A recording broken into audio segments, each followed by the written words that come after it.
Bismillahir Rahmanir Rahim. In the name of God, the most merciful, the most beneficent.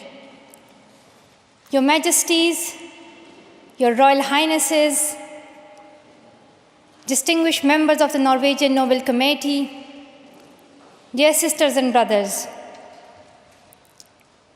Today is a day of great happiness for me. I'm humbled that the Nobel Committee has selected me for this precious award. Thank you to everyone for your continued support and love. Thank you for the letters and cards that I still receive from all around the world. Your kind and encouraging words strengthens and inspires me. I would like to thank my parents for their unconditional love. Thank you to my father for not clipping my wings and for letting me fly.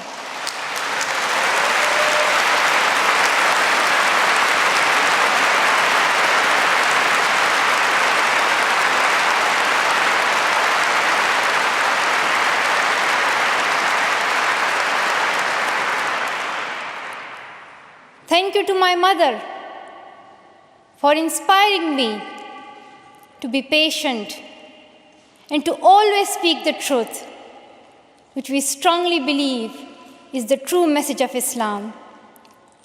And also, thank you to all my wonderful teachers who inspired me to believe in myself and be brave. I'm proud. Well, in fact, I'm very proud to be the first Pashtun, the first Pakistani, and the youngest person to receive this award.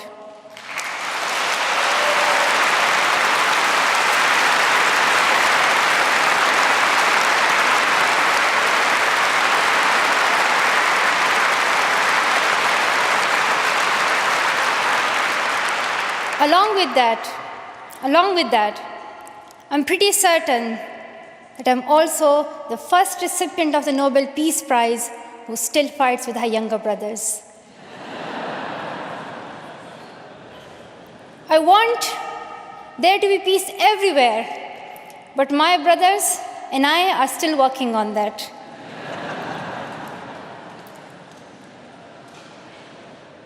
I'm also honored to receive this award together with Kailash Satyarthi, who has been a champion for children's rights for a long time, twice as long, in fact, than I have been alive. I'm proud that we can work together. We can work together and show the world that an Indian and a Pakistani, they can work together and achieve their goals of children's rights.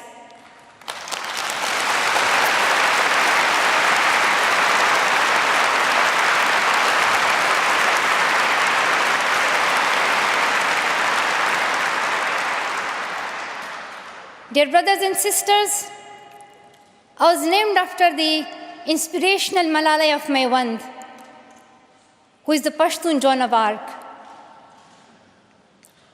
The word Malala means grief-stricken, sad. But in order to lend some happiness to it, my grandfather would always call me Malala, the happiest girl in the world. And today, I'm very happy that we are together fighting for an important cause. This award is not just for me. It is for those forgotten children who want education. It is for those frightened children who want peace. It is for those voiceless children who want change. I'm here to stand up for their rights, to raise their voice, It is not time to pity them. It is not time to pity them. It is time to take action. So it becomes the last time. The last time. So it becomes the last time that we see a child deprived of education.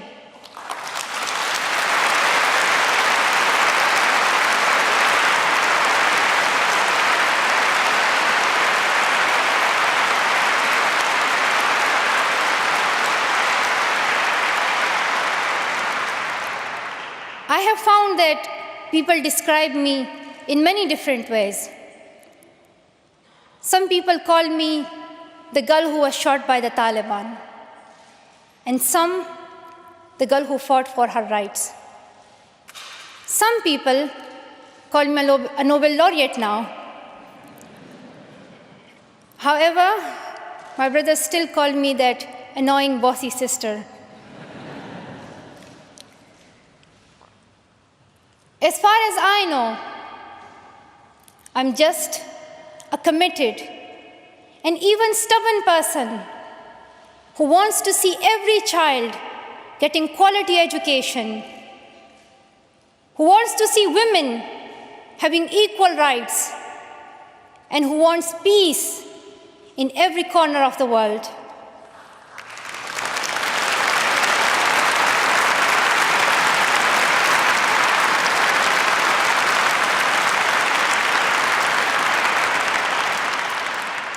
Education is one of the blessings of life and one of its necessities.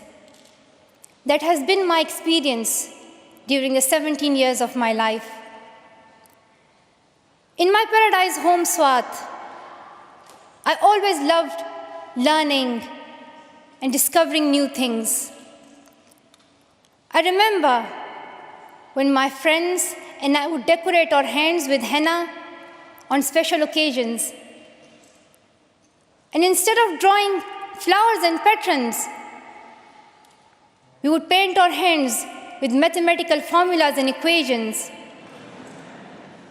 We had a thirst for education. We had a thirst for education because our future was right there in that classroom. We would sit and learn and read together. We loved to wear neat and tidy school uniforms. And we would sit there with big dreams in our eyes. We wanted to make our parents proud and prove that we could also excel in our studies and achieve those goals which some people think only boys can. But things did not remain the same. When I was in Swat,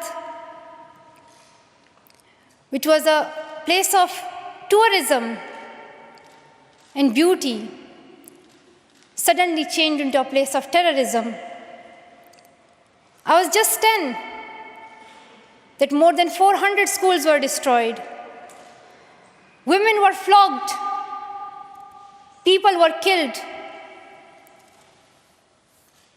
And our beautiful dreams turned into nightmares. Education went from being a right to being a crime. Girls were stopped from going to school. When my world suddenly changed, my priorities changed too. I had two options. One was to remain silent and wait to be killed. And the second was to speak up and then be killed. I chose the second one. I decided to speak up.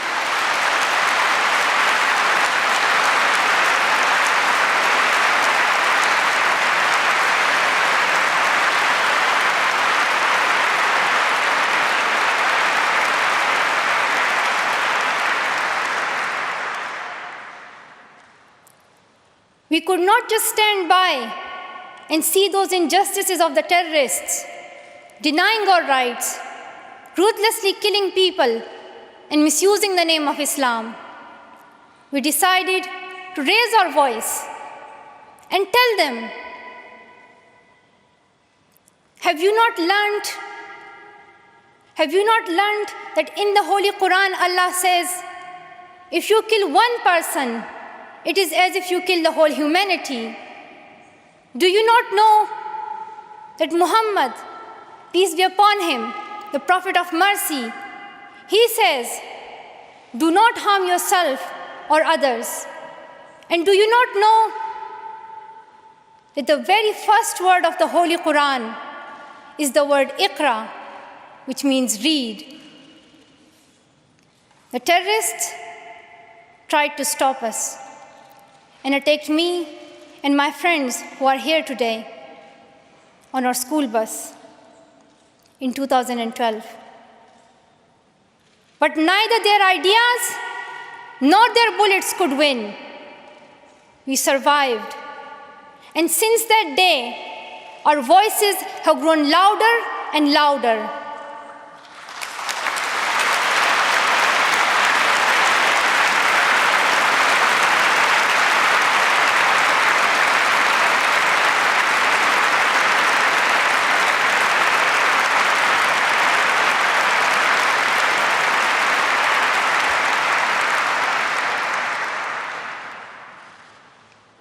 I tell my story not because it is unique, but because it is not. It is the story of many girls. Today, I tell their stories too. I have brought with me some of my sisters from Pakistan, from Nigeria, and from Syria who share this story. My brave sisters, Shazia and Kainat, who were also shot that day on our school bus. But they have not stopped learning. And my brave sister, Kainat Somro, who went through severe abuse and extreme violence. Even her brother was killed, but she did not succumb. Also, my sisters here, whom I have met during my Malala Fund campaign. My 16-year-old courageous sister, Mozoon, from Syria, who now lives in Jordan as a refugee. And she goes from tent to tent, encouraging girls and boys to learn. And my sister, Amina, from the north of Nigeria, where Boko Haram threatens and stops girls and even kidnaps girls just for wanting to go to school. Though I appear as one girl, one person who is 5 foot 2 inches tall, if you include my high heels, it means I'm 5 foot only. I am not a lone voice. I am many. I am Malala, but I'm also Shazia. I'm Kainat Somro. I am Mozoon. I am Amina. I am those 66 million girls who are deprived of education. And today, I'm not raising my voice. It is the voice of those 66 million girls.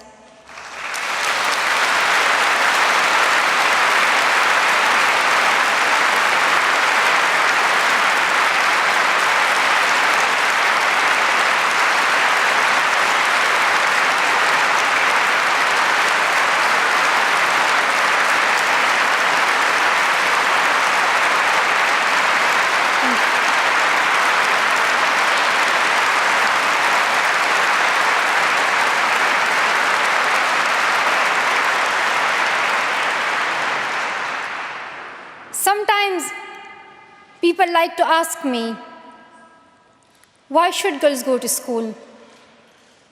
Why is it important for them? But I think the more important question is, why shouldn't they? Why shouldn't they have this right to go to school? Dear brothers and sisters, today, in half of the world, we see rapid progress and development. However, there are many countries where millions still suffer from the very old problems of war, poverty, and injustice. We still see conflicts in which innocent people lose their lives and children become orphans. We see many people becoming refugees in Syria, Gaza, and Iraq. In Afghanistan, we see families being killed in suicide attacks and bomb blasts. Many children in Africa do not have access to education because of poverty. And as I said, we still see girls who have no freedom to go to school in the north of Nigeria. Many children in countries like Pakistan and India, as Kailash Satyarthi mentioned, many children, especially in India and Pakistan, are deprived of their right to education because of social taboos, or they have been forced into child marriage or into child labor. One of my very good school friends, the same age as me, who has always been bold and confident girl, dreamed of becoming a doctor. But her dream remained a dream. At the age of 12, she was forced to get married.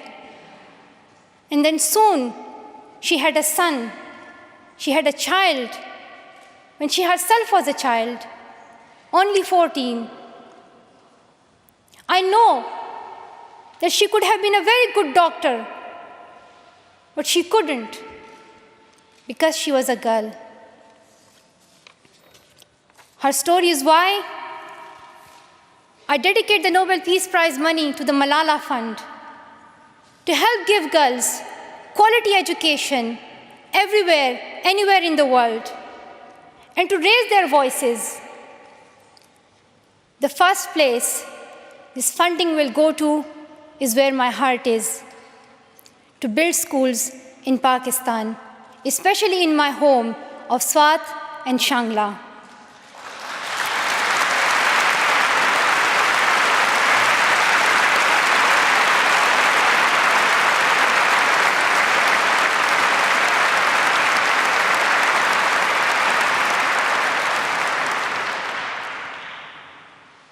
In my own village, there is still no secondary school for girls. And it is my wish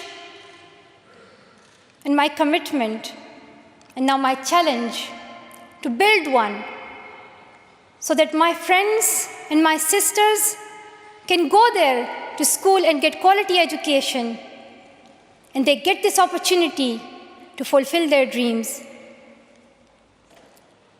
This is where I will begin, but it is not where I will stop.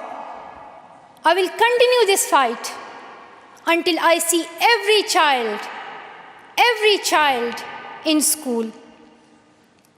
Dear brothers and sisters, great people who brought change, like Martin Luther King and Nelson Mandela, Mother Teresa and Aung San Suu Kyi, once stood here on this stage. I hope the steps that Kailash Satyarthi and I have taken so far and will take on this journey will also bring change, lasting change.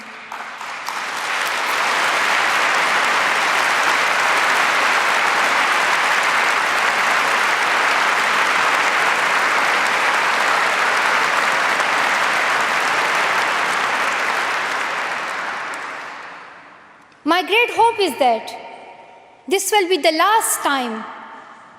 This will be the last time we must fight for education. Let's solve this once and for all. We have already taken many steps. Now it is time to take a leap. It is not time to tell the world leaders to realize how important education is. They already know it. Their own children are in good schools. Now it is time to call them to take action for the rest of the world's children. We ask the world leaders to unite and make education their top priority. 15 years ago, the world leaders decided on a set of global goals, the Millennium Development Goals. In the years that have followed, we have seen some progress. The number of children out of school has been halved, as Kailash Satyarthi said. However, the world focused only on primary education, and progress did not reach everyone. In year 2015, representatives from all around the world will meet in the United Nations to set the next set of goals, the Sustainable Development Goals. This will set the world's ambition for the next generations. The world can no longer accept that basic education is enough. Why do leaders accept that for children in developing countries, only basic literacy is sufficient when their own children do homework in algebra, mathematics, science, and physics? Leaders must seize this opportunity to guarantee a free, quality, primary and secondary education for every child.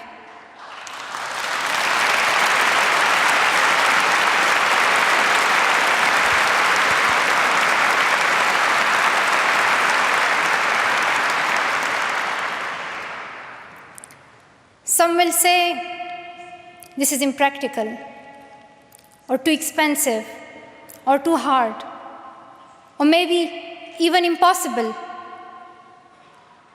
But it is time the world thinks bigger. Dear sisters and brothers, the so-called world of adults may understand it, but we children don't.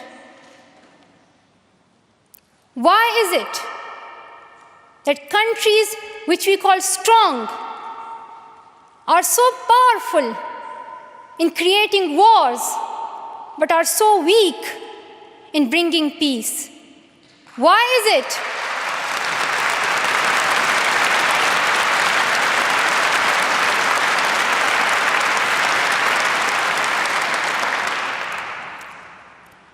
Why is it that giving guns is so easy, but giving books is so hard? Why is it? Why is it that making tanks is so easy, but building schools is so hard? We are living in the modern age, and we believe that nothing is impossible. We have reached the moon 45 years ago, and maybe we'll soon land on Mars.